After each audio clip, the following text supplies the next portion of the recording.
നമസ്കാരം. Raf talk ഫുട്ബോളിലേക്ക് അവർക്കും സ്വാഗതം. ഫിഫ വേൾഡ് കപ്പിൽ ഇന്ന് പോർച്ചുഗൽ കളിക്കാനിറങ്ങുകയാണ്. യെസ്, ക്രിസ്ത്യാനോ റൊണാൾഡോയും സംഘവും കളിക്കളത്തിൽ.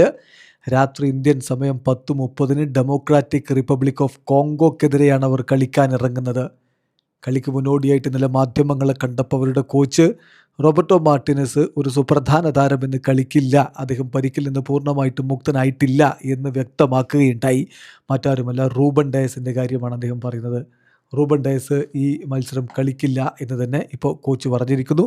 അദ്ദേഹത്തിൻ്റെ വാക്കുകളിലേക്കൊന്ന് പോകാം. Dias is not at full fitness. Ruben Dias ഈ കളിക്ക് ഫിറ്റല്ല, 100% അല്ല. നമ്മളിപ്പോൾ റിസ്ക് എടുക്കാതിരിക്കുക എന്നുള്ളത് വളരെ ഇമ്പോർട്ടൻ്റ് ആണ്. ഈ മത്സരത്തിന് അദ്ദേഹം റെഡിയല്ല. അദ്ദേഹം ഇപ്പോൾ ട്രെയിനിങ് ഒക്കെ നടത്തുന്നുണ്ട്. പക്ഷേ ഇമ്പോർട്ടൻ്റ് ആയിട്ടുള്ള കാര്യം റൂബൻ എപ്പോഴാണ് 100% റെഡി ആവുക എന്ന് നമ്മൾ തിരിച്ചറിയലാണ്.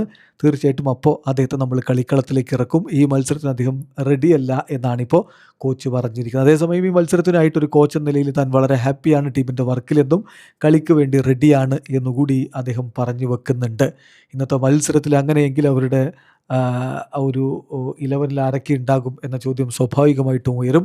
ക്രിസ്ത്യാനോ റൊണാൾഡോയും റാഫേൽ ലിയാവോയും ബെർണാഡോ സിൽവയും ബ്രൂണോ ഫെർണാണ്ടസും വിറ്റീനിയയും ജാവോ നെവസും മെൻഡസും കാൻസേലോയും വെയ്ഗയും എല്ലാം ചേർന്നുകൊണ്ട് അവരുടെ മുന്നേറ്റങ്ങൾ നയിക്കും, ഡിഫൻസ് ശക്തമാക്കുമെന്നൊക്കെയുള്ള പ്രതീക്ഷയിലാണ് ആരാധകരുള്ളത്. CR7 സ്റ്റാർട്ട് ചെയ്യും എന്ന് തന്നെയാണ് ലഭ്യമാവുന്ന സൂചനകളൊക്കെയും. വീഡിയോ അവസാനിക്കുന്നു. ഫുട്ബോൾ ലോകത്തെ കൂടുതൽ വിശേഷങ്ങളുമായി റാഫ് ടോക്സ് എത്താം.